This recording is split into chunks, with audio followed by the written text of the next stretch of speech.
지금 며칠 전부터요, 여러분. 주한미군이 이란 전쟁에 차출된다, 뭐 차출되나, 차출됐나, 뭐 이렇게 막 이야기가 나오죠. 오늘 보니까, 이거 벌써 지난 연말부터 이미 움직이고 있었다. 이걸 어떻게 보면 한국 사람들만 몰랐다. 한국 사람들만 몰랐다. 얼마 전에 그 미 공군 전투기가 서해상에서 중국 인민해방군 전투기하고 뭐 이렇게 아주 근접으로 기동 작전을 했다고 하지 않습니까? 그때 우리가 알았어요? 몰랐죠, 뭐. 그러니까 우리가 모르는 사이에 많은 일들이 벌어지고 있다, 지금. 특히 이란 전쟁이라는 저 참화가 벌어지면서 이란 전쟁이 한국하고 무슨 상관이 있어? 라고 하는 분들은 정말 아무것도 모르는 분들이다. 이란 전쟁이 한국과 밀접한 연관이 있다.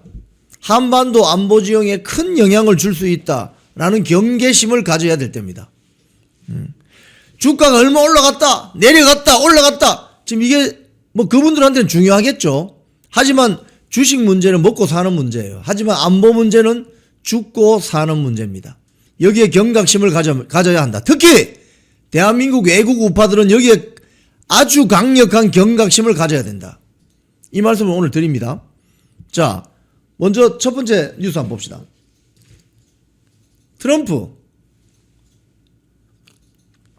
이란이 지금 비공식적인 라인을 통해서 협상합시다, 이렇게 하는 모양이에요. 트럼프식 협상 방식은 뭐죠? 저 트럼프 대통령 사진을 좀 보여주시죠. 왜 사진을 잘라버렸나?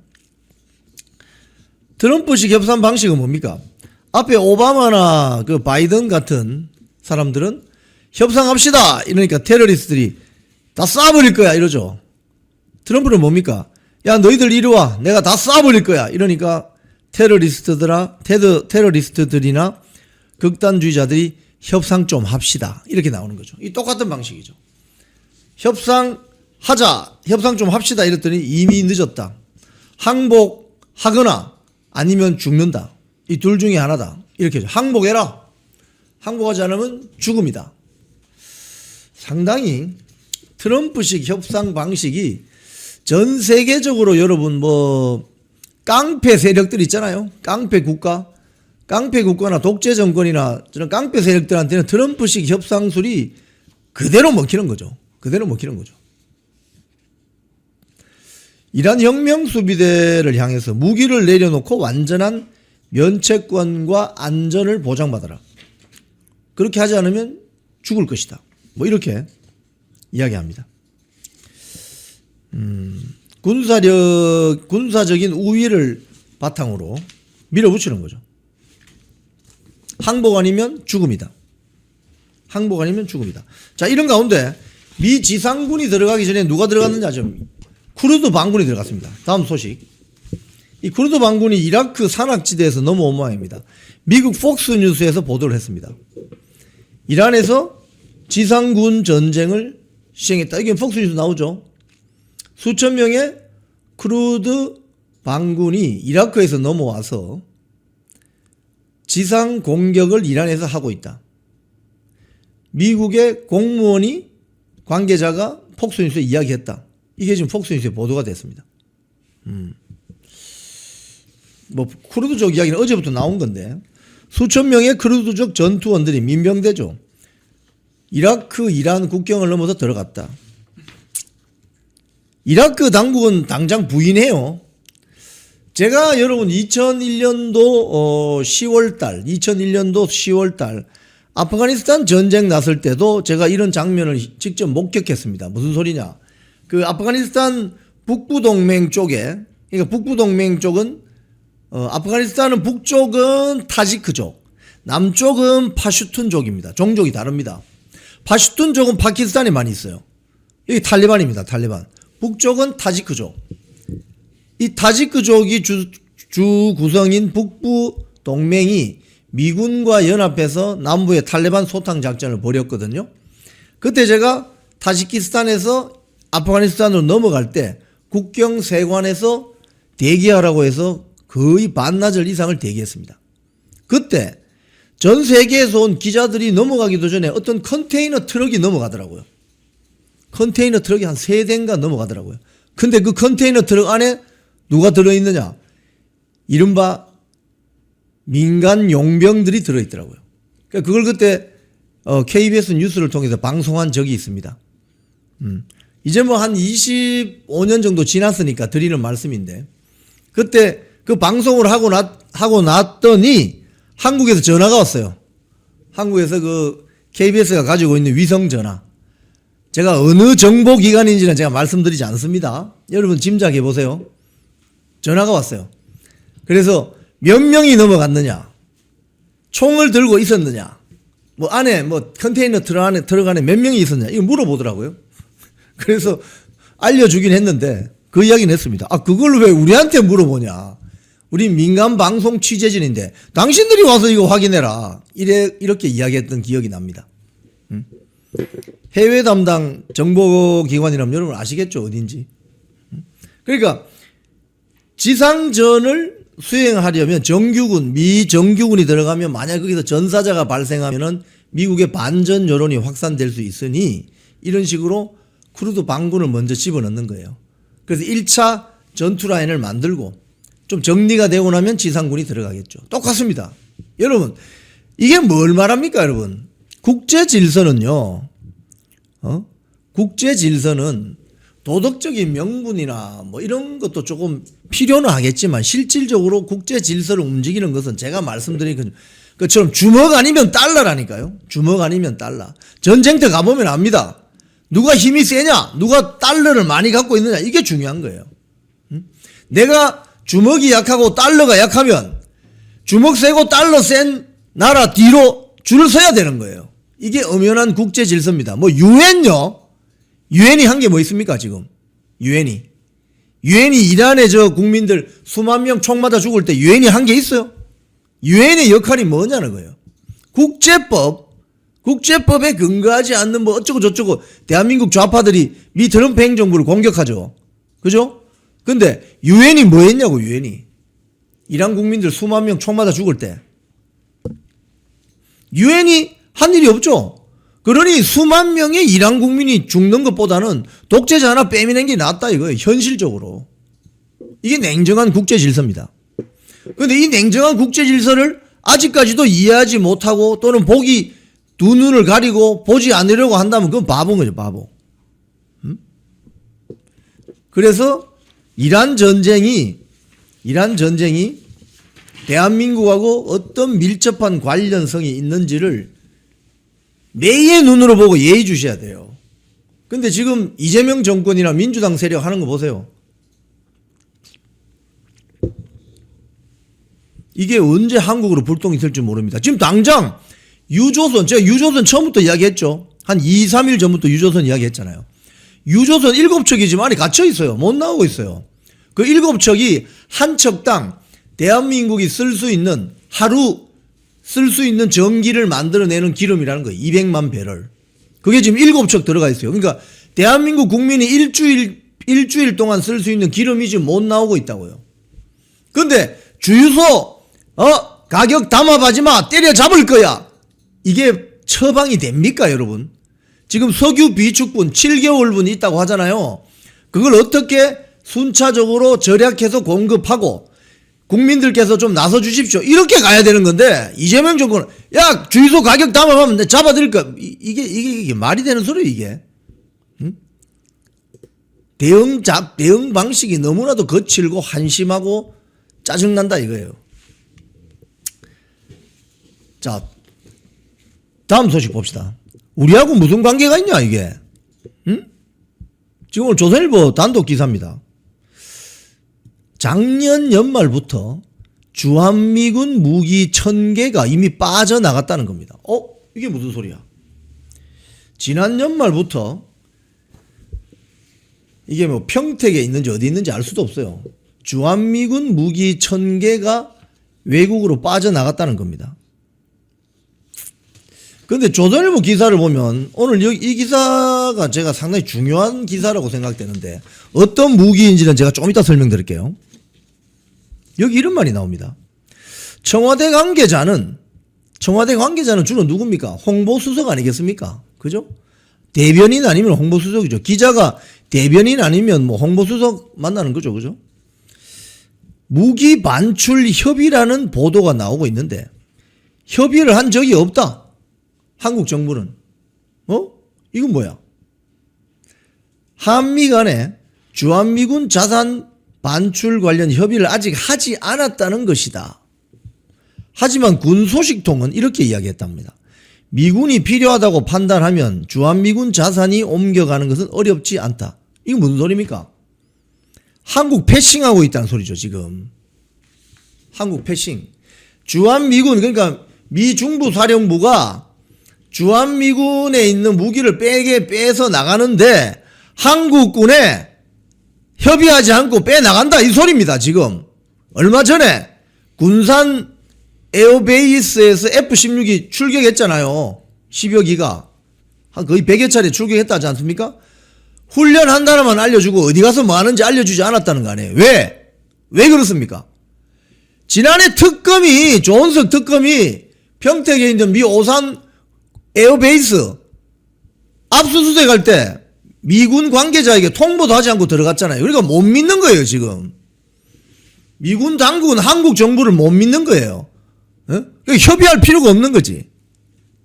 이 조선일보 오늘 기사는 이거 굉장히 중요한 기사입니다. 다시 한번 읽어드릴까요? 청와대 관계자, 무기 반출 협의라는 보도가 나오고 있는데 협의를 한 적이 없다. 근데 협의를 한 적이 없는데 어떻게 무기를 빼서 나가냐고. 한국을 그냥 패싱한다, 이 소리죠. 굉장히 심각한 기사입니다, 이건 여러분. 자, 근데 빼나간 동아일보 기사도 어제 동아일보 기사는 어제 이것입니다. 보세요. 다음 사진.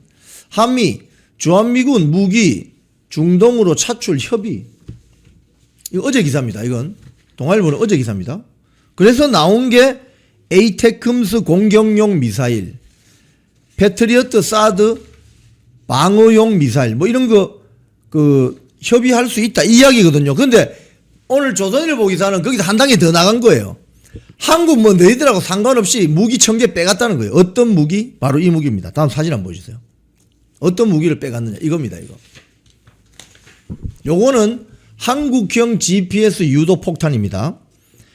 미군이 가지고 있는 건 미국형 GPS 유도 폭탄이겠죠? 이걸 1000개를 빼갔다는 겁니다. 자, 이건 방위사업청 홈피에 올라와 있는 무기입니다. 자, 이게 무슨 무기냐? 이거 잘 보세요, 여러분. 잘 보십시오. 어떤 무기를 미군이 빼갔는지. 저기 밑에 보면 미사일이 있죠, 미사일. 연두색 미사일이 요 거치대 위에 있잖아요. 근데 거기 위에 뭐 날개 달린 거 있죠, 날개 달린 거. 저게 GPS 스마트 키트입니다. 무슨 소리냐? 저 위에 있는 게 이 조종을 해서 어디로 날아가는 거예요. 근데 밑에 있는 폭탄은 그냥 저기에 얹혀서 가는 겁니다. 그래서 유도형 폭탄. 그러니까 좌표를 딱 찍으면 북위 몇 도, 뭐 위도 몇 도 딱 찍으면 거기 정확하게 가서 딱 떨어지는 거예요. 이게 한국이 잘 만듭니다. 근데 미군이 가지고 있는 이 유도형 폭탄, 이 스마트 키트가 1000개, 이 스마트 키트입니다. 유도 폭탄 키트 1000여 개가 지난해 10월 중순에 미 본토로 반출된 사실이 알려졌다. 이렇게 조선일보가 보도했습니다. 1000개나 가져갔다. 1000개. 자, 그 다음 사진 한번 보세요. 요 미사일이 뭐, 자, 여기 우리 지금 그 국군 병사들이 아마 공군인 것 같은데요. GPS 유도 키트 저렇게 생겼다는 거예요. 밑에 하늘색 파란색은 미사일이고 그 위에 노란색 있죠? 노란색하고 꼬리 부분하고 날개 있죠? 저게 스마트 키트입니다. 자, 미군이 가져갔다는 무기가 저거예요, 저거. 위에 다는 거. 그러니까 밑에 그 폭탄은 여러분 지금 미군이 어제부터 무슨 이야기 합니까? 야, 우리 폭탄 무제한으로 있어, 무제한으로. 영원히 우린 전쟁할 수 있다라고 이야기 하잖아요. 그런데 그렇게 호언장담할 수 있는 이유가 뭐냐? 저 위에 폭탄을 실어 나르는 정확한 타격 지점까지 실어 나르는 스마트 키트가 한 1000개. 대한민국에서만 1000개 가지고 나갔다 하니까 전 세계에 있는 다 끌어모으면 뭐 수백만 개 되겠죠. 그래서 미군이 큰 소리 치는 겁니다. 밑에 있는 미사일은 뭐 폭탄은 창고에 뭐 그 끝없이 있는 거죠. 그죠? 근데 그걸 정확하게 날려보낼 수 있는 스마트 키트, 유도 폭탄, 저게 있어야 된다. 저걸 주한미군에서 1000개 이상을 가지고 나갔다는 겁니다. 그러면 여러분, 우리가 위기감을 가져야 되는 것이, 그럼 한국은, 휴전선에는, 앞으로 가면 어떻게 되는 거지? 대한민국 안보 어떻게 되는 거예요? 이게 바로 이재명식 묻지마 특검하다가 지금 떨어진 폭탄이에요. 이게 미군이 한국군을 패싱하고 저런 정밀 유도형 스마트 키트를 1000개 이상 들고 나가면서 한국군하고 협의를 안 했던 것 같다. 이런 보도입니다, 이게요. 그럼 뭐야? 저 밑에 있는 하늘색 폭탄이 있으면 뭐 하냐고. 정확한 지점에 때리지를 못하는데. 그럼 어떻게 되겠습니까? 대한민국 안보는 불을 보듯 뻔하죠. 꽉 난 거죠. 자, 3단봉 들고 싸울까요? 이 임진왜란 때 그 전쟁이 끝나고 서해 유성룡 선생이 쓴 징비록에 나오는 이야기하고 똑같습니다, 지금. 응? 전쟁하러 가야 된다고 했더니 장정들 모았더니 붓 들고 나오고 호미 들고 나오고 집안에 다듬이 방망이 들고 나오고, 그래서 일본군을 이길 수 있어요. 그렇게 해서 지금 이런 일이 지금 벌어지고 있어요. 지금 이란 전쟁이 한국의 안보에 이런 큰 악영향을 주고 있다. 근데 이 미사일은 어떻게 사용하느냐? 다음 사진 보십시오. 간단합니다. 자, 오른편에 있는 날개, 유도에서 날아가는 저 날개, 그리고 왼편에 있는 통신 장비만 있으면 됩니다. 저 두 개만 있으면 이게 날아가요. 그러니까 이게 엄청난 첨단 무기인 거죠. 별로 눈에도 띄지 않으면서 엄청난 첨단 무기인 겁니다. 앞에 사진 한번 더 보내보세요. 앞에 사진. 자, 보셨죠? 저 하늘색이 미사일 폭탄이고 위에 이 폭탄을 실어 나르는 꼬리 부분하고 날개 부분, 노란색 저 조종 부분, 저게 첨단 무기라는 겁니다. 자, 다음 사진. 예, 방금 다음 사진. 예, 이렇게 구성이 되어 있다는 거예요. 이걸 대한민국 LIG 넥스원에서 잘 만든다고 합니다. 자, 그러면 이렇게 하면 어떻게 해야 돼? 빨리 우리는 이걸 더 확보해야지. 폭탄이 많이 있으면 뭐 하냐고요, 폭탄이. 폭탄 이게 어깨 쥐고 와서 날릴 거예요? 폭탄을? 저런 GPS 유도 장치가 있어야 날아가는 거지. 그래야 전투력이 세지는 거지. 여러분, 지금 K1 전차, K2 전차, K9 자주포 많이 있으면 뭐 합니까? 지금 대한민국 국군이 보유하고 있는, 쉽게 이야기하면 기갑 부대가 유럽에 있는 프랑스, 독일, 스페인 다 합친 것보다 많습니다. 어마어마합니다. 우리 7군단인가 하는 그 기갑 부대 있잖아요. 부대명이 북진입니다. 북진. 자, 그런데 그런 어마어마한 장갑차, 탱크, 전차들이 많다고 한들 조종사 없으면은 그거 아무 필요 없어요. 그냥 고철 덩어리예요. 이거 마찬가지예요. 폭탄이 있으면 뭐 하냐고. 저런 정밀 유도 스마트 키트가 없으면 무용지물이다. 이걸 지금 주한미군이 1000개 가까이 갖고 나갔다. 작년 연말에 벌써. 자, 다음 사진 한번 보세요. 요렇게 탑재됩니다. 전투기 밑에. 지금 여러분, 미군이 1000개 이상 갖고 나갔다는 게 뭔지 지금 잘 모르시겠죠? 요겁니다, 요거. 전투기 밑에 보면은 폭탄이 달려있죠, 폭탄. 저게 터지면 이제 꽝, 완전히 난리 나는 거죠. 근데 거기 위에 저렇게 짙은 국방색으로 비행기 날개 같은 거 붙어 있고 꼬리가 붙어 있는 저게 바로 정밀 GPS 유도형 스마트 키트입니다. 요 위에 있는, 그러니까 밑에 있는 좀 짙은 하늘색 폭탄은 한국에도 많고 미군도 더 많이 갖고 있죠. 아마 어마어마한 양을 갖고 있을 겁니다. 그런데 그거는 무용지물이란 거예요. 특히 전투할 때는 정확하게 적군에게 정확하게 타격을 하려면은 저 위에 얹혀 있는 국방색 GPS 유도 장치가 있어야 돼요. 저걸 전투기에 붙이고 있는 거예요. 그래서 탁 발사하면 저 GPS 유도 장치가 조종하는 대로 날아간다는 거예요. 타격 이란 테헤란으로 날아간다는 거예요. 근데 저 GPS 유도 장치 1000여 개를 주한미군이 본토로 가져갔다는 겁니다. 한국에 저 협의도 제대로 하지 않고. 지금 그거 보도 안 해요? 조선일보 보도가? 이게 여러분 뭘 말합니까? 한국의 안보에 큰 구멍이 뚫렸다 이 소리입니다. 지금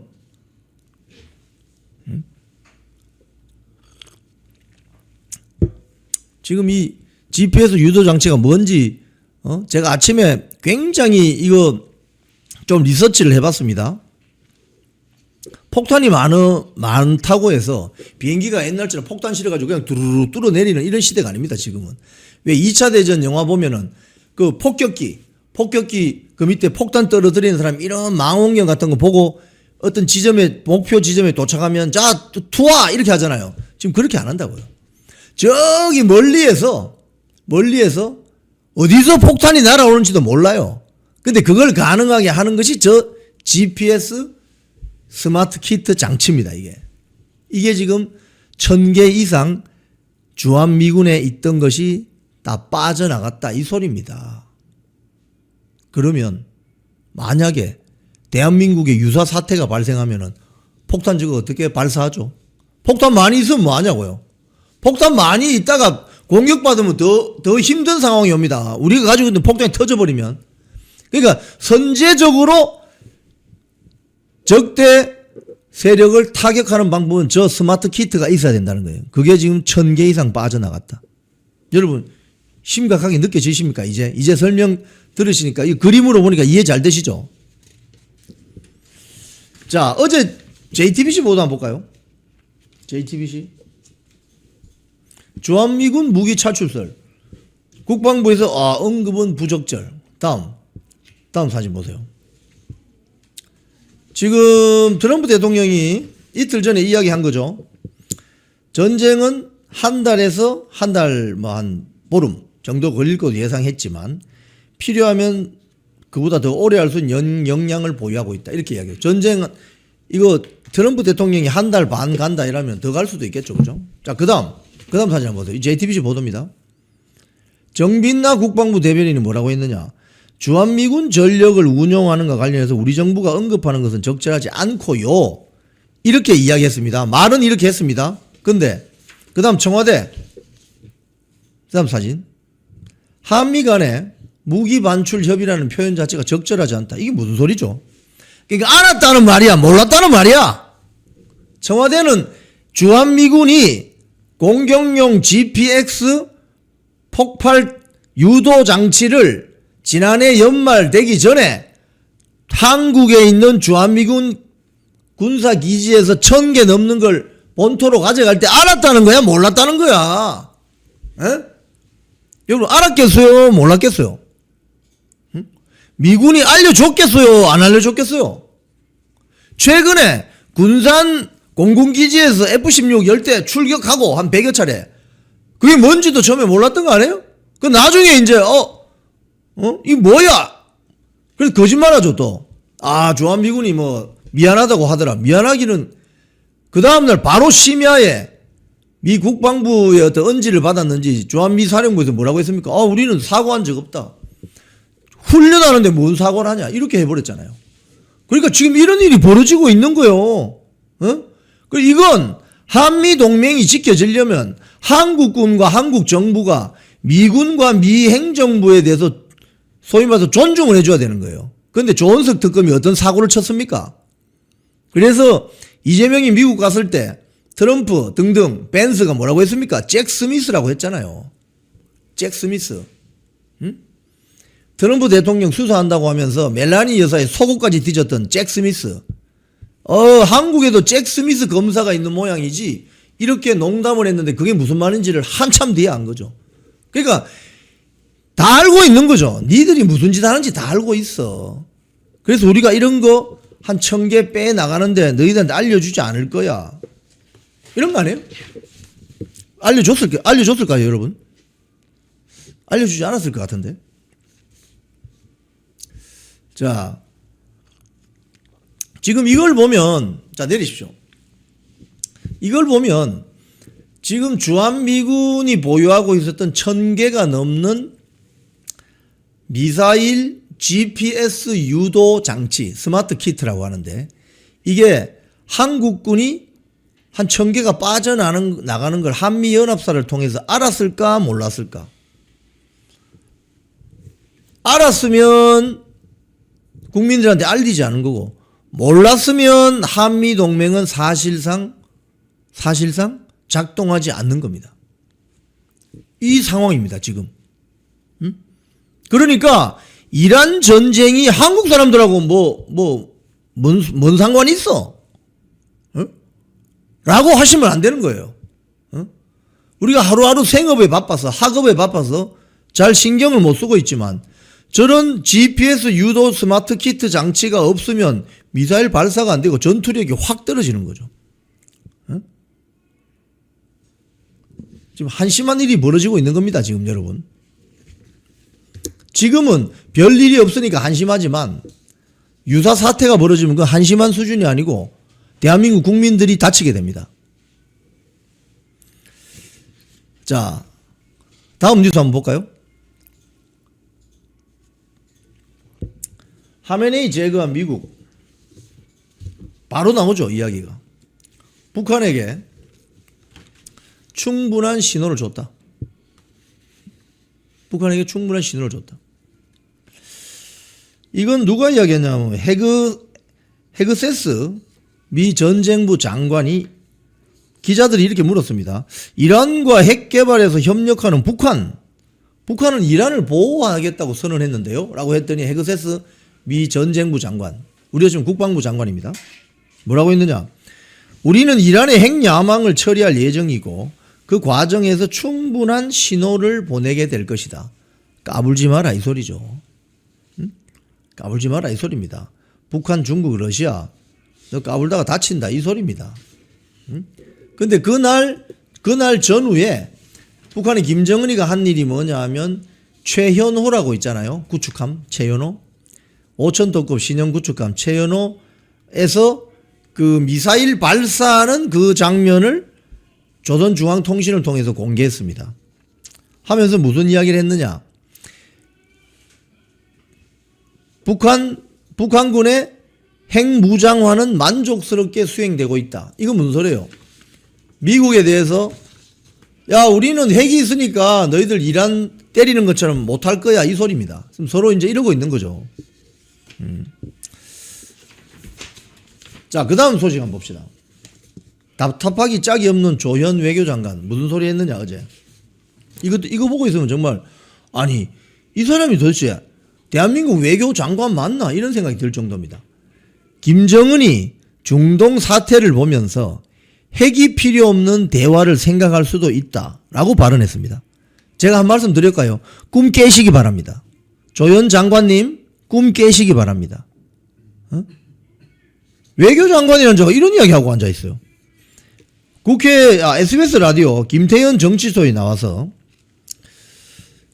앵커가 이렇게 물었습니다. 김정은이 이란이 미국에 공습당해서 최고 지도자가 사망한 걸 보면 핵무기를 단 하나라도 포기하지 않을 것 같냐? 포기하지 않을 것 같죠. 이게 상식적인 거죠. 근데 뭐라고 하느냐? 그렇게 볼 수도 있지만 북한 입장에서 미국과 우리나라랑 잘 지내야 안전하겠다는 생각을 할 수도 있는 거 아니냐? 이 말은 무슨 소리입니까? 김정은이 핵무기가 필요 없는 대화로 나가야 된다는 것을 생각할 수도 있다고 본다. 그러니까 이건 상대방이 나에 대해서 선의를 가지고 있을 때는 이게 가능한 이야기입니다. 근데 상대방이 나에 대해서 공격을 하거나 등 뒤에 흉기를 들고 있을 때는 이야기는 바보 같은 이야기가 되는 거예요. 당시 2차 대전 때 2차 대전 나기 전에 영국 총리가 독일의 히틀러를 만나러 갔습니다. 히틀러가 잘 환대를 해줬어요. 그 영국 총리가 돌아와서 뭐라고 했느냐? 독일은 영국 침략하지 않는다. 공격하지 않는다. 이랬거든요. 결국 그 뒤에 무슨 일이 벌어졌습니까? 런던 하늘에 밤만 되면 폭탄이 떨어졌습니다. 그래서 처칠이 나타나서 그 나라를 구했죠. 즉 국제 질서에서는 100% 상대방 국가의 선의를 기대하면 안 됩니다. 기대하는 순간 그건 바보 됩니다. 그럼 어떻게 해야 되냐? 상대방이 나에 대해서 선의를 가지도록 작업을 해야 되는 거죠. 때로는 주먹이나 때로는 달러로 작업을 해야 되는 겁니다. 그게 국제 질서에서 살아남는 길이에요. 생존 방식이에요, 그게. 근데 대한민국 외교장관이란 자가 김정은이 중동 사태를 보고 핵이 필요 없는 대화를 생각할 수도 있다고요? 김정은이 그렇게 선의를 가지고 있다고 믿으세요? 조현 장관님? 꿈 깨시기 바랍니다. 꿈 깨시라는 제가 말씀을 드립니다. 그런 선의가 있었다면 왜 처음부터 핵무기를 만들죠? 응? 아, 한국하고 우리하고 우리 민족끼리 뭐 핵무기 만들지 맙시다.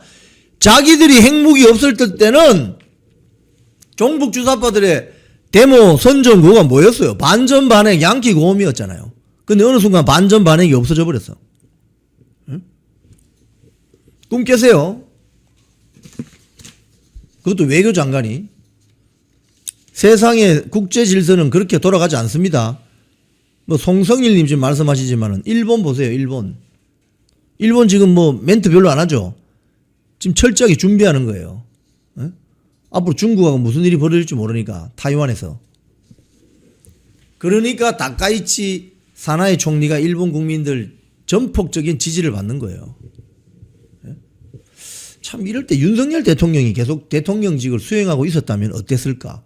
그 생각이 저 방송할 때마다 드는 거예요. 에? 방송할 때마다. 관세 협상 때도 그 이야기 제가 많이 들었지 않습니까? 아, 그럼 관세 협상 쉽게 됐을 것 같은데.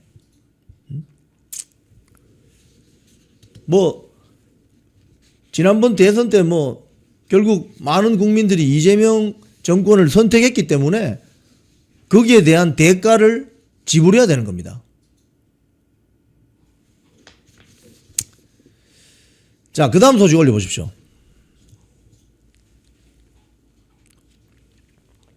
이스라엘군이 발표했습니다. 이란 방공망이 뭡니까 여러분? 공중으로부터 날아오는 미사일을 방어하는 무기, 방공망, 에어 디펜스입니다. 에어 디펜스. 방공망이 에어 디펜스 네트워크가 80% 파괴됐다. 그러면 미사일 쏘면 못 막아낸다 이 소리죠. 이제 이란이. 하늘이 뚫렸다 이 소리입니다. 이란 하늘이 뚫렸다 이 소리입니다. 미사일 발사돼도 60% 이상 파괴됐다. 이 사람이 에알 자미르 이스라엘군 참모총장입니다. 이스라엘은요 여러분 육군 해군 공군이 통합되어 있습니다. 이스라엘은 육군사관학교 없습니다. 그냥 이스라엘 사관학교입니다. 제가 이스라엘 군 취재 갔을 때 놀란 건데 육군사관학교 해군사관학교 그런 거 없습니다. 그냥 사관학교에서 장교가 배출돼요. 그리고 육해공군이 통합되어 있어요. 우리는 지금 육해공 해병대 분리되어 있지 않습니까? 저기는 통합되어 있습니다. 근데 약간 우리나라하고 상황은 다른데 저기는 주력이 어디냐? 공군입니다. 이스라엘은 주력이 공군입니다. 공군이고 그 다음이 육군입니다. 그래서 공군 비행기가 뭐 6.1 전쟁 뭐 이럴 때도 그게 드러났지만 똑같이 전쟁을 딱 시작했는데 하늘에 이스라엘 전투기가 한 100대 떠 있으면은 이집트 전투기는 한 30대도 못 떠 있다는 거예요. 그러니까 게임이 안 되는 거죠. 왜 그러냐? 전투기를 빨리 이륙시키고 공격하고 다시 착륙하고 조종사를 갈아 끼우고 다시 올라가고 이게 훈련이 아주 잘 돼 있는 거예요. 그래서 선제 폭격을 해버리는 거예요. 전쟁할 때는 여러분 선빵이 최고입니다. 예? 선제 타격이 아주 그 전쟁을 이기는 방법 중에 하나죠. 공격 받고 나서 다시 반격하는 데는 굉장히 힘들죠. 자, 그래서 이란 하늘이 지금 뚫렸다. 이란 하늘이 뚫렸다. 근데 지금 이란이 지금 며칠 전에 12개 인근에 있는 12개 나라에 막 미사일 쏘고 이런다죠. 어제도 카타르 도하, 사우디아라비아, 요르단 국경지대, 바레인, 심지어 아제르바이잔까지 미사일을 쐈답니다. 그러니까 이거 완전히 지금 이런 식으로 가다가 뭐 3차 세계대전 일어나는 거 아니냐? 뭐 이런 이야기도 좀 나와요. 이 확산되는 걸 보면. 그럼 이게 일본이나 중국이나 한국에 영향을 미치지 않겠습니까? 한국은 무슨 상관이 있어? 이렇게 생각하면 그 한각이 짝이 없는 소리예요. 지금 벌써 먹고 사는 문제, 기름값 오르잖아요. 응? 그래서 예의주시해야 된다. 자, 그 다음 사진. 오늘 환율 한번 봅시다. 환율 1479원으로 개정했습니다. 조금 있으면 21원만 올라가면은 1,500원입니다. 이재명 민주당 세력이 윤석열 대통령 때 뭐라고 했습니까? 환율 1,400원 되면 뭐 나라 망할 것처럼 이야기했죠. 지금 1,479원으로 시작했네. 1,500원 넘으면 그건 뭐라고 하지?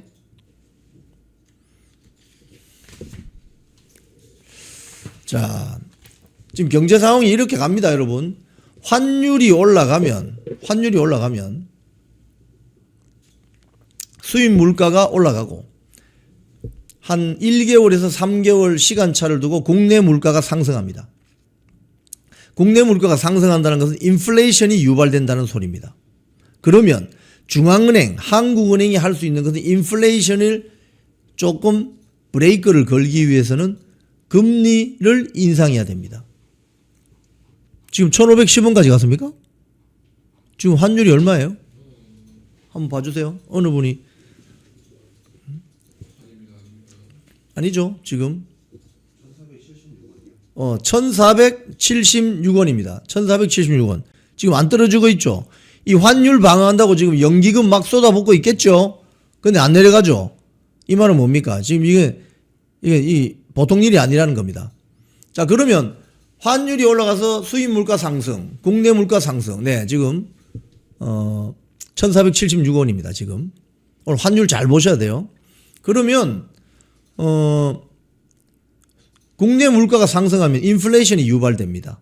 그러면 한국 돈 가치가 폭락하죠. 그럼 어떻게 됩니까? 시중에 돈이 많이 풀린 거 효과가 있기 때문에 그 돈을 다시 걷어들이기 위해서는 한국은행이 금리를 올려야 됩니다. 근데 이창용 중앙은행 총재가 얼마 전에 해외 나가려고 하다가 안 나갔죠. 그러면서 금리 유지한다 그랬죠. 그 말은 무슨 소리입니까? 어떻게 보면 중앙은행 총재도 이 정권 눈치를 보는 것으로 볼 수 있죠. 금리를 올린다는 것은 경기가 위축되는 거거든요. 그럼 지방선거 앞두고 주가도 올려야 되고 주가 올리려면 어떻게 돼요? 시중에 돈을 많이 푸는 효과를 내야 되죠. 금리 올리면 어떻게 돼요? 반대로 가는 거 아닙니까?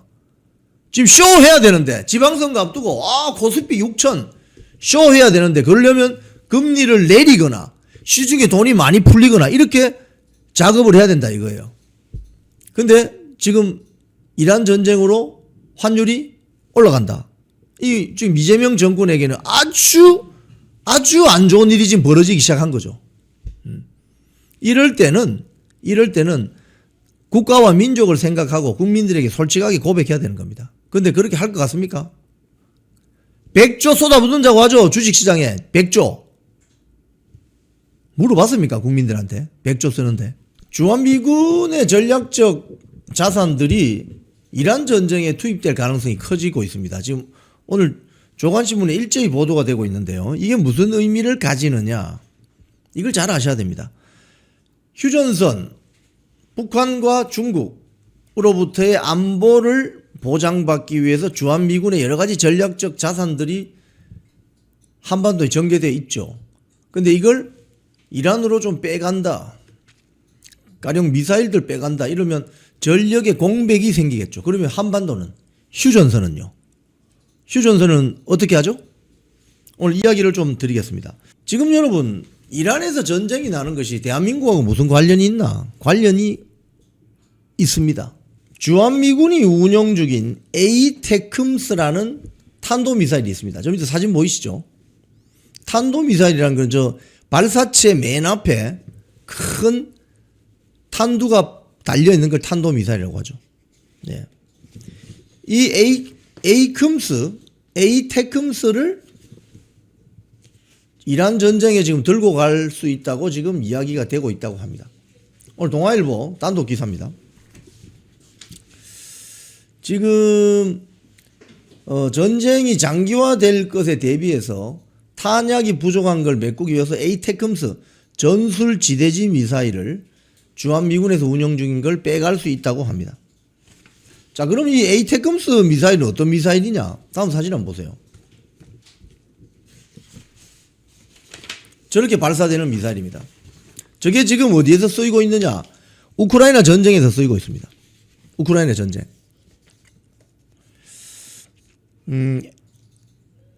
이 미사일은 최대 320km까지 날아갈 수 있습니다. 그래서 멀리 있는 보병을 투입하지 않아도 되는 무기죠. 멀리 있는 적을 향해서 쏠 수 있는 미사일입니다. 320km.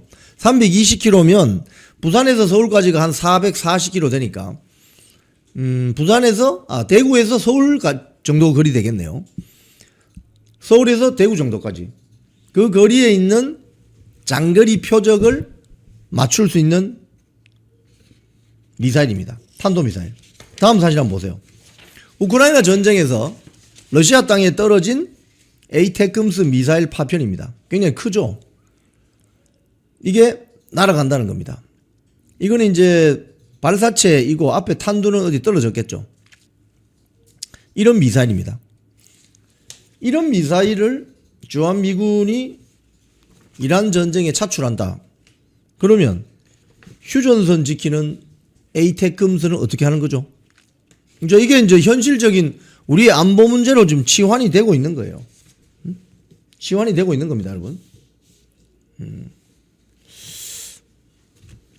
이 에이테크스 미사일은 우크라이나 전쟁에서 우크라이나군이 러시아 본토를 처음으로 타격할 때 쓴 미사일이라고 합니다.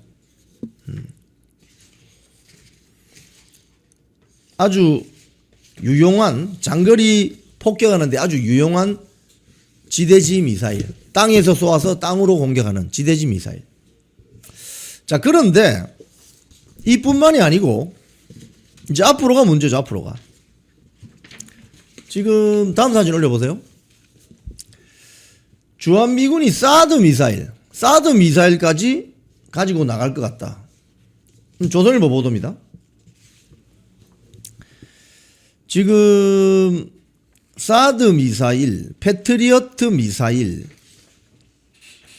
경북 성주에 있는 사드 미사일 중동에 지원될 가능성이 있다고 전문가들은 봅니다. 영국의 파이낸셜 타임스가 보도를 했는데 미군 관계자 말을 인용했습니다. 지난해 12일 전쟁, 즉 이란의 핵시설 파괴했던 그 12일 전쟁에서 최대 150발의 사드 미사일을 소진했다. 사드 미사일은 공격 미사일이 아니고 적군이 우리 쪽으로 미사일을 쏘면 그걸 하늘에서 요격하는 요격 방어용 미사일입니다. 그걸 한 150발 소진했다고 하는군요. 인터뷰에 응한 임철균 한국전략문제연구소 연구위원은 한국도 지금 북한의 탄도미사일 위협에 직면해 있는데 주한미군의 이런 미사일을 빼나가게 되면 상당한 문제가 될 수 있다. 휴전선은요? 휴전선은 누가 지킵니까? 미사일이 지켜야 되는데 누가 지켜요? 앙규배기가 지킵니까?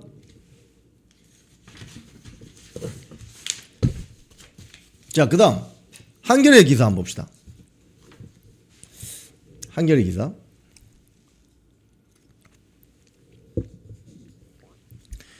이란 사태가 장기화되면 주한미군의 패트리어트 포대가 중동에 배치될 가능성이 있다. 이런 보도가 났습니다.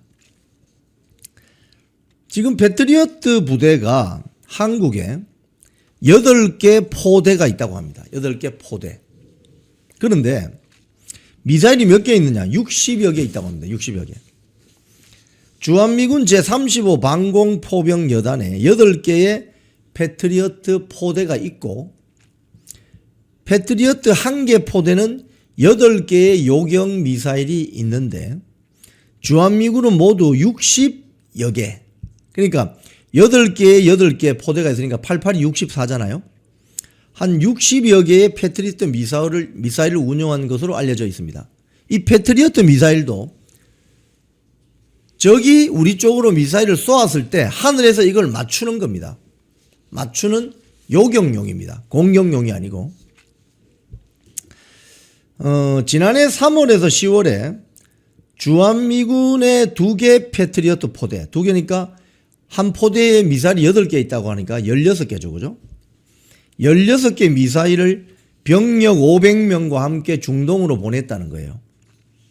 해당 부대는 지난 6월에 미국이 이란 핵시설을 타격한 직후에 카타르에 있는 미군 기지를 겨냥한 이란의 미사일 공격을 막아냈다고 합니다.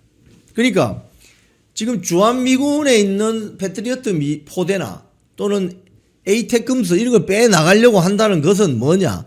이란 전쟁이 장기화될 수 있다는 이야기입니다. 지금 트럼프 대통령이 그제 말한 거는 4주에서 6주 정도 이란에 전면적인 공습을 하겠다. 이거죠. 그죠? 그러니까 지금 여기 있는 중동 자산을 배로 실어서 비행기로 실어서 가면 배치하고 하는데 몇 주 걸리겠죠. 그 이야기입니다. 그러니까 지금 이 전쟁이 금방 끝날 것 같지가 않다 이거예요. 그러니까 대한민국에는 지금 여러분 공격용 미사일이 없습니다. 저쪽에서 쏘면 방어미사일입니다. 방어미사일. 근데 북한에는 뭐가 있어요? 핵이 있어요. 그럼 한반도는?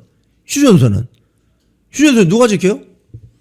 그 소총 들고 있는 보병들이 다 지킬 수 있습니까, 여러분? 미사일이 날아오는데? 그러면 1,000만 명 넘게 사는 서울 수도권은 어떻게 되는 거예요? 지금 이야기가 여러분, 경제 문제는 오늘 뭐 주가 또 오르고 내리고 뭐 금리가 올라가고 내려가고 뭐 이런 거는 하루 지나고 뭐 빵 2개 먹을 거 하나 먹으면 되는 경제 문제는 먹고 사는 문제죠. 조금 배고프면 참으면 됩니다. 그런데 안보 문제는 죽고 사는 문제예요. 미사일이 날아왔는데 그 미사일을 요격할 수 있는 사드 미사일이나 패트리어트 미사일이 없다. 이러면 어떻게 돼요? 그 미사일 맞는 거지 뭐. 그럼 그 미사일 떨어진 곳에 사람들 다 죽어나가는 거죠. 안보 문제는 죽고 사는 문제입니다, 여러분. 먹고 사는 문제가 아니에요. 이 굉장히 심각한 이야기를 지금 이렇게 여러분께 지금 전해드리는 겁니다.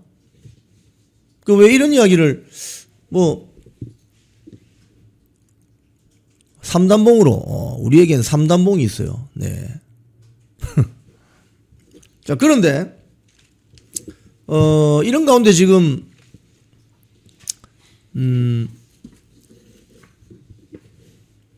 미군이 이란의 그 함정을 격침시켜 버렸습니다. 네. 2차 대전 후에 처음으로 어뢰를 쐈다. 헤그세스 미 전쟁부 장관이 어제 밝혔습니다. 이란 군함을 격침했다. 스리랑카에서 관함식을 마치고 이란으로 돌아가던 그 순양함이죠. 순양함. 여기 동영상이 있는데 동영상 제가 한번 보여드릴게요. 이거 어제 페북에 많이 돌아다닙니다. 이거는 미 전쟁부에서 공개한 거기 때문에 저작권 없습니다. 한번 보시겠습니다. 어떻게 이란 군함이 격침되는지.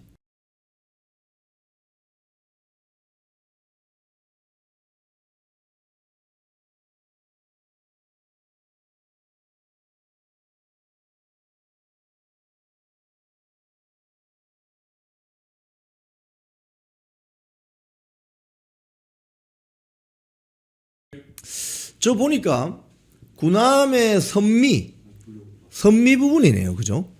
왼쪽이 선수 부분이고 뱃머리 부분이고 배의 꼬리 선미 부분을 어뢰로 때렸군요.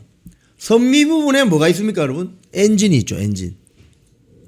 한 번 더 볼까요? 한 번 더 보여주세요. 잘 못 보신 분이 계신 것 같은데.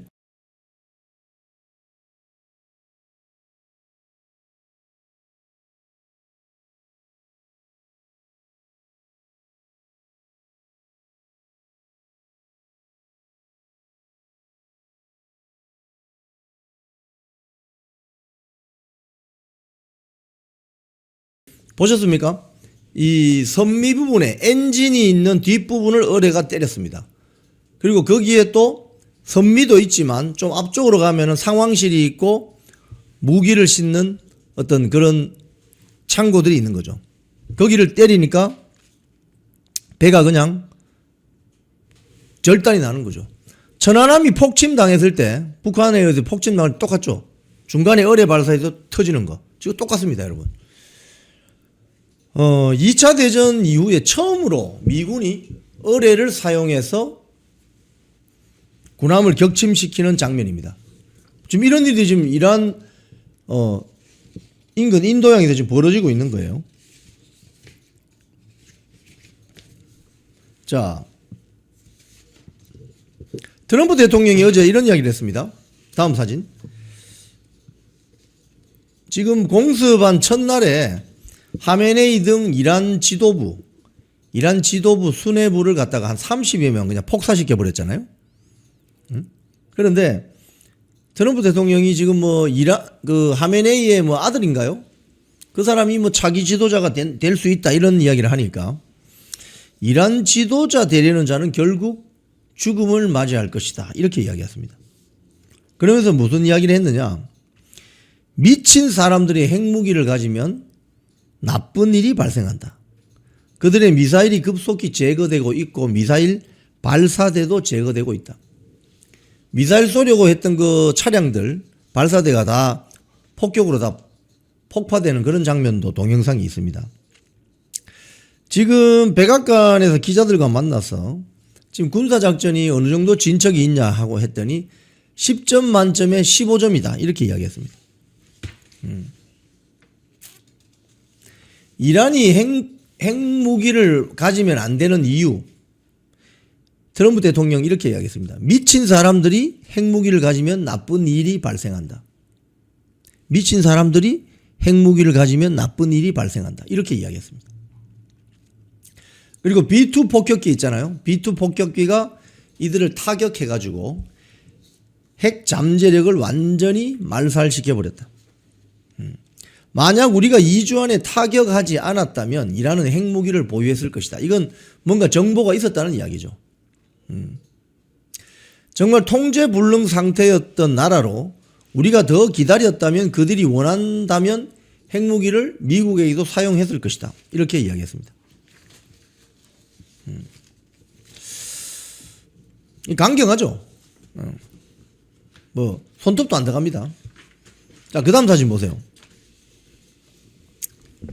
미친 자가 핵을 가지면 아주 나쁜 일이 발생한다. 미 국무장관 루비오가 이란이 그 나토 회원국인 티르키에 미사일을 쏘았는데 뭐라고 했느냐? 나토 회원국인 티르키의 영토에 미사일을 쏜 거 용납을 못한다. 이라크와 시리아를 거쳐서 티르키의 영공으로 향하던 탄도미사일이 동부 지중해에 배치된 나토 공군 및 방공 시스템에 의해서 격추되었다고 이야기했습니다. 그러니까 지금 이란이 두바이, 바레인, 뭐 사우디, 이스라엘, 뭐 티르키에 막 쏘고 있는 거죠. 응? 미친 듯이 쏘고 있는 거예요. 그러니까 트럼프 대통령 이야기 이게 뭐예요? 미친 자가 핵무기를 가지면 아주 나쁜 일이 발생한다. 저 말입니다. 평화를 유지하기 위해서 핵무기를 가질 수는 있죠. 그런데 전쟁을 위해서 핵무기를 가진다. 이건 곤란하다 이겁니다. 나쁜 의도를 가진 자에게 핵무기가 가면 안 된다. 그러니까 이란이 왜 다른 나라를 공격하느냐. 이 물귀신 작전인 거죠. 뭐 바레인, 뭐 카타르, 두바이의 공항, 활주로, 그리고 외국인들이 많이 투숙하는 호텔 등을 미사일을 쏴버린다잖아요. 왜? 관광 못하게. 그러니까 이게 물귀신 작전이죠. 물귀신 작전. 이런 일이 지금 벌어지고 있다는 겁니다. 자, 지금 사태가 얼마나 심각한지 아시겠죠?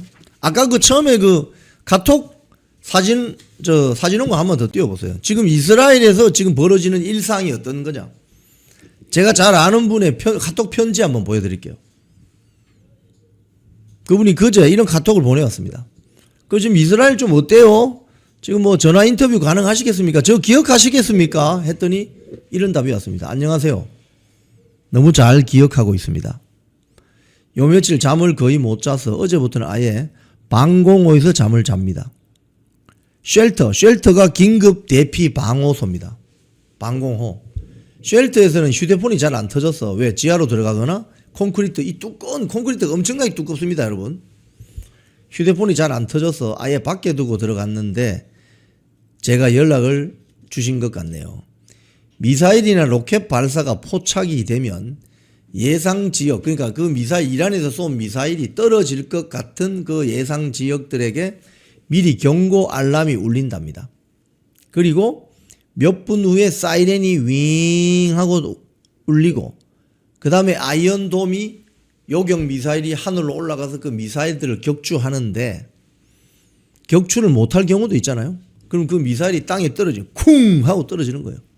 그러면 쉘터 안에 들어가 있다가 얼마나 가슴이 철렁하겠습니까?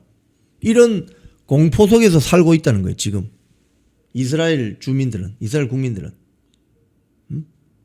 여기에 무슨 뭐 경제는 중국, 안보는 미국, 경중, 안미 같은 이런 양다리 걸치는 거 있습니까? 없습니다, 여러분. 자, 내리시고요. 이게 지금 뭘 말하느냐, 이거. 이게 남의 일이 아니다, 이겁니다. 남의 일이 아니다. 지금 제가 이렇게 방송해도 뭐, 그건 뭐 이란의 일인데, 그렇게 생각하시다가 주식이 어제 거의 1000포인트 가까이 폭락하죠. 지금 또 올라가는 모양입니다. 어떻게든 또 뭐. 자, 그런데 이런 상황에서 이 전쟁이 이제 장기화되고 확전되는 상황이라는 것이 크루드 반군이 갑자기 나타났습니다. 다음 사진 올려보세요. 이라크 크루드 반군이 이란에 들어갔다는 소식이 전해졌습니다. 이라크 크루드 반군이 이란 지상전을 개시했다는 소식입니다. 미국에서 요청했다고 합니다. 다음 사진 한번 보세요. 저 사람들이 크루드 반군인데, 크루드라는 민족은 인근에 있는 다른 나라와 다른 언어, 독자적인 언어를 씁니다. 여기 보면 붉은색으로 되어 있는 쿠르디스탄, 이 쿠르드족들이 사는 영역인데, 이 사람들은 나라가 없어요. 나라가. 이란에도 살고, 이란 서쪽에 살죠, 그죠? 이라크에도 살고, 또 시리아 북부에도 살고, 터키, 구터키, 튀르키예에도 살고 이렇습니다. 그러니까 나라가 없습니다, 이 사람들은. 그래서 각 나라들이 쿠르드족을 좀 괴롭힙니다. 나라가 없기 때문에. 나라가 없으면 어떻게 되는지 일제시대 때 우리 민족도 경험을 했죠, 그죠? 그래서 이란에 사는 쿠르드족은 이란계 산악 민족으로 부른답니다. 우리가 봤을 때는 이란 사람이나 쿠르드족이나 뭐 비슷하게 보이겠지만 자기들끼리는 엄격하게 차이가 있죠. 뭐 미국인들이 일본 사람, 중국 사람, 한국 사람 보면 잘 구분이 안 되듯이 우리가 저쪽 중동 지역 사람을 보면 잘 구분이 안 되는데 자기들끼리는 엄격하게 구분이 된다는 거예요. 이 쿠르드족은 인구가 3천에서 4천만 명 좀 된답니다. 3천에서 4천만 명. 거의 우리나라 인구가 하고 비슷하죠. 3천에서 4천만 명이 되는데 이 사람들이 어디에 제일 많이 사느냐. 지금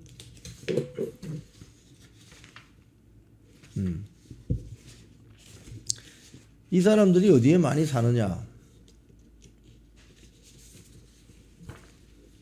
이 보도가 잘 돼 있어요.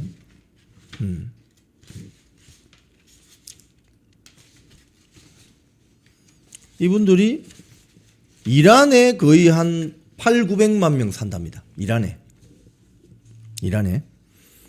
한 8,900만 명이 삽니다. 그러니까 이란 내부에, 그러니까 산악계, 주로 이란 사람들이 잘 살지 않는 산 쪽에, 산악 지역에 쿠르드 반군들이 산다고 하는 거예요. 그럼 이 사람들에게 미군이 무기를 제공한다. 이러면 어떻게 되는 거예요? 이 내전이 일어나는 거죠, 내전. 이란이. 왜 이런 일이 벌어질까?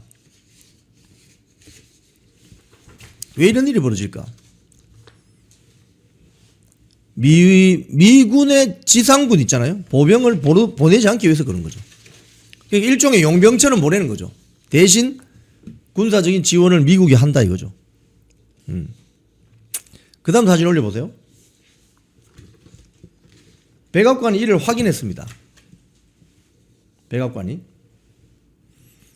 트럼프 대통령이 크루드족하고 통화를 했는데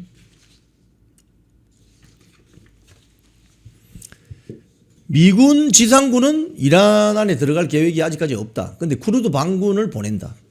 그러니까 어떻게 보내느냐? 무기 지원하겠죠. 무기 지원. 이라크 북부에 기반을 둔 크루드족 반군 관계자들은 AP통신에 이렇게 이야기했다고 합니다. 미군이 지원을 요청했다. 미국이 지원을 요청했고, 이란 내의 쿠르드족은, 이 서북 쪽에 있는 쿠르드족은 이란 내부에서 대표적인 반이란 진영의 핵심 세력이다. 그래서 지금 언론에 보도되는 것은 CIA, 미 중앙정보국이 이란에서 민중봉기를 촉발시키기 위해서 이 쿠르드족 세력에게 무기를 공급하는 방안을 추진하고 있다고 CNN이 보도했다고 합니다. 그런데 이란 혁명수비대가 지난달 28일 날 먼저 쿠르드족을 공격했대요. 미국과 이스라엘의 선제 공격을 받은 뒤에 수십 대의 드론으로 이라크 내의 쿠르드족 거점을 공격하기도 했다고 합니다. 지금 이스라엘의 어떤 유력 일간지는 쿠르드족 반군을 이렇게 표현합니다. 이란을 반대하는 세력 중에 가장 조직적인 군사 집단이다. 수천 명의 훈련된 전투원을 보유한 이들이 이란전에 참전한다면 궁지에 몰린 테헤란 정권이 더 큰 어려움에 처할 것이다. 즉, 현 이란 체제를 전복하겠다. 거기에 쿠르드 반군이 투입되는 것이다. 그렇게 볼 수 있는 거죠. 캐롤라인 레빗 백악관 대변인이, 저 사진에 있는 사람이 캐롤라인 레빗 백악관 대변인입니다. 트럼프 대통령이 이라크 북부에 있는 쿠르드 지도자들과 실제로 통화를 했다라고 확인을 했습니다. 쿠르드 반군이 이미 들어갔답니다. 지금 조금 전에 보도를 보면. 그러니까 그 무기를 미 CIA가 제공하겠죠, 뭐. 그죠? 우리 뭐 이런 전쟁 영화 보면 잘 나오지 않습니까? 들어간 거죠, 이미. 자, 그런데 그 다음 사진 한번 보세요. 뉴욕 타임스 보도에 이런 것도 나옵니다. 이란 정보 당국이 제3국을 통해서 미국 CIA의 물밑 협상을 요청했다는 보도가 뉴욕 타임스에 났습니다. 그럼 전쟁이 뭐 빨리 끝날까? 백악관하고 이란 당국은 이 보도에 대한 일체 논평이 없습니다. CIA도 언급을 거부했다고 합니다.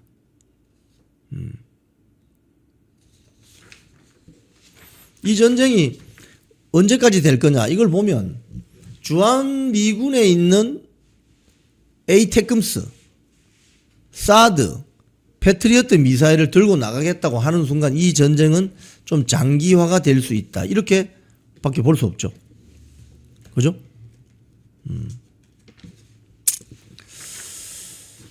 자, 내려주시고. 지금 여러분, 제가 여기까지 말씀을 조금 정리해 드리면, 이란 전쟁이 났는데, 그럼 한반도, 우리나라하고 무슨 관계가 있냐? 무슨 관계 있냐? 엄청난 관계가 있죠. 제가 어제 말씀드린 우리 청해부대 급파 문제. 미군이 지금 주한미군 빼가잖아요. 그러니까 미사일만 빼가는 게 아니라 미사일이 빼나가면 미사일을 운용하는 주한미군이 따라서 나가는 거죠. 지난번 2개 패트리어트 포대를 빼나가는데 500명 정도가 따라갔다잖아요. 그럼 이번에 그보다 더 많은 포대가 나갈 수 있잖아요. 그럼 뭐 한 500에서 1000명 나갈 수 있겠죠. 주한미군이. 그런데 그 전략적 자산이 빠진 자리에 그럼 우리가 대안이 있느냐? 한국군이. 전작권 환수해야 된다고 목소리 높이는 사람들, 주한미군 철수해야 된다고 목소리 높이는 사람들 한번 대답해 보시기 바랍니다. 대안이 있습니까? 어떤 대안이 있죠? 북한은 지금 핵무기 들고 있는데 무슨 대안이 있어요? 실사구시하는 자세가 필요하다. 지금은 경제 문제는 먹고 사는 문제지만 안보 문제는 죽고 사는 문제다. 죽고 사는 문제다. 자, 어제 안철수 의원이 아주 무슨 이야기를 들었는지 모르겠는데 안철수 의원이 한번 올려보세요.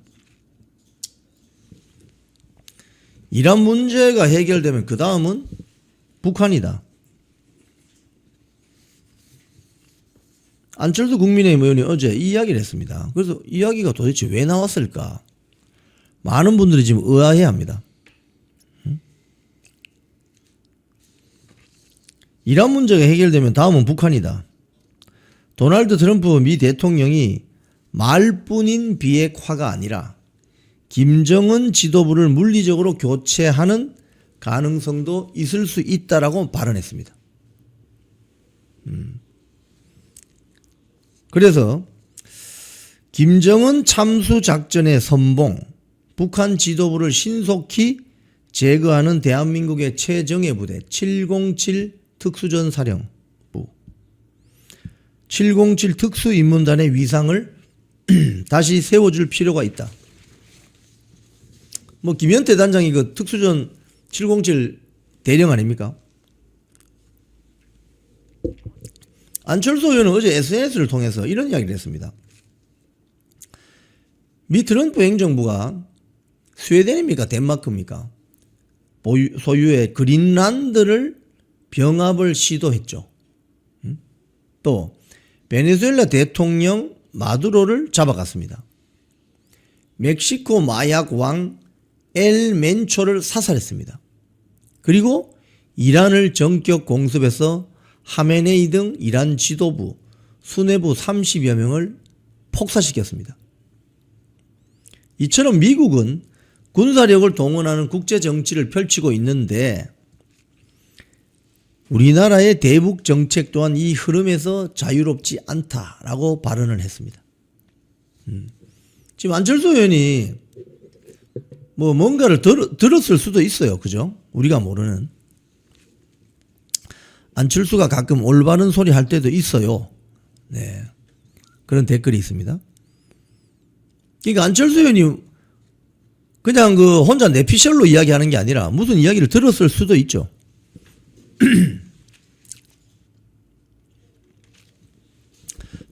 김정은 참수작전을 직접 수행할 707 특임단은 12.3 비상계엄에 투입됐다는 오명으로 부대원의 자부심이 무너지는 듯 만신창이가 되었다.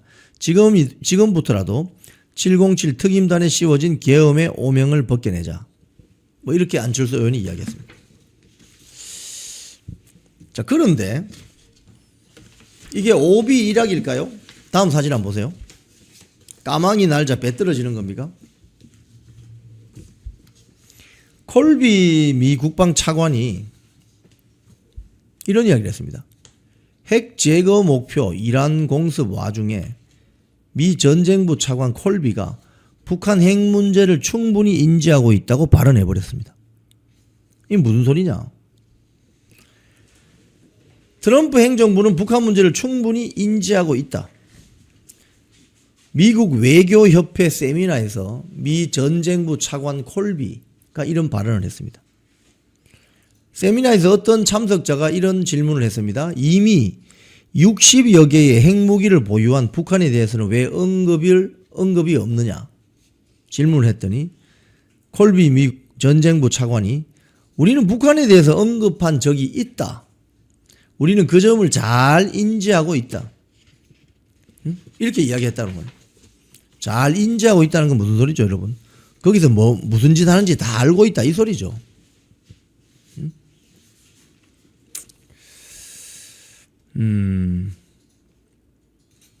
지금 제가 어제 방송 드린 것처럼 국제원자력기구 IAEA가 갑자기 북한 영변에 새로운 핵시설이 가동 중이다라고 또 발표를 해버렸죠.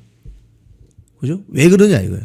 지금 안철수 의원이 그냥 혼자 생각으로 이런 이야기를 했을까? 아니면 뭔가 들었을까?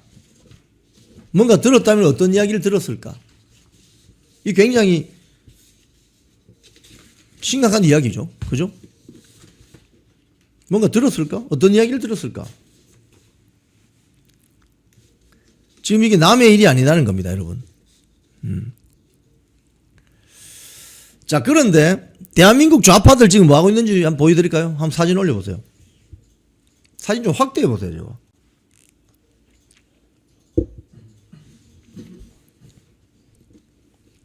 예. 참여연대가 어제 10시에 참여연대 건물에서 네, 그렇게 확대해 보세요. 좋네요. 뭐 세미나를 연 것 같습니다. 미국 이스라엘의 이란 침공 배경, 의미 파장. 지금 이제 좌파들이 저런 세미나를 열고 있어요. 참여연대가 종로구에 있는 참여연대 홀에서 긴급 라운드 테이블 미국 이스라엘의 이란 침공 배경, 의미 파장에 대해서 뭐 좌담회를 열었는데 여기에 참석한 뭐 제가 이름을 보니까 뭐 누군지는 잘 모르겠습니다. 다들 보니까 주로 좌파들이고 어떤 교수는 보니까 김어준의 뉴스공장에도 뭐 출연하고 이런 사람들이더라고요. 보니까 그러니까 대부분 다 좌파 학자들이나 이런 사람들이겠죠. 여기에 나온 사람 중에 한 사람이 이런 이야기를 합니다. 미국과 이스라엘은 지난 1월 이란 민중 시위를 절호의 기회로 보고 공격을 감행했다. 수뇌부가 제거되면 잠재된 시위가 폭발할 수 있다고 기대했으나 시위 동력이 사라졌다. 뭐 이런 이야기를 하고 김동엽 북한대학원 대학교 교수 역시 전쟁이 장기화될 것이다. 뭐 이런 이야기도 하고요. 이혜정 중앙대 국제정치학과 교수는 미국 이스라엘이 이란을 공격한 일은 명분도 논리적으로 맞지 않다. 뭐 이런 이야기를 하면서 어떤 이야기를 하느냐. 우리나라 정부가 청해부대를 호르무즈 해협에 파견하면 안 된다. 이런 이야기도 합니다. 자, 사진 내려주세요. 예. 이게 보면 좌파들이 이렇게 발빠르게 움직이는 거예요. 미국과 이스라엘의 어떤 이란 전쟁에 대해서 청해부대를 파병하면 안 된다. 이것은 한국의 주체성이 문제로 이어진다. 우리나라의 군사력 투여에 대해 부정적인 시각을 내비쳤다. 이런 식으로 이제 군부를 떼는 거죠. 근데 여기에 제일 중요한 거는 명색이 이 학자라는 자들이 모여서 이란의 저 독재 깡패 정권이 자기 나라 국민들 평화 시위하는데 총으로 다 쏴 죽인, 사살해버린, 거기에 대해서는 한마디도 안 합니다. 저게 대한민국 좌파들의 본질이에요, 본질. 이란의 독재 정권, 뭐 중국의 독재 정권, 북한의 독재 정권이 자기 나라 국민들에 대해서 저지르는, 자행하는 저 야만적인 행태에 대해서는 한마디도 안 합니다. 한마디도 하지 않고 오로지 미국 잘못, 트럼프 잘못만 탓하는 거죠. 이스라엘 잘못만 탓합니다. 그러면 총으로 사살당한 이란 국민들의 저 희생, 저 안타까운 죽음은 어디서 보상받아야 됩니까? 그래서 대한민국 좌파들은 이런 이야기 할 자격이 없다는 거예요.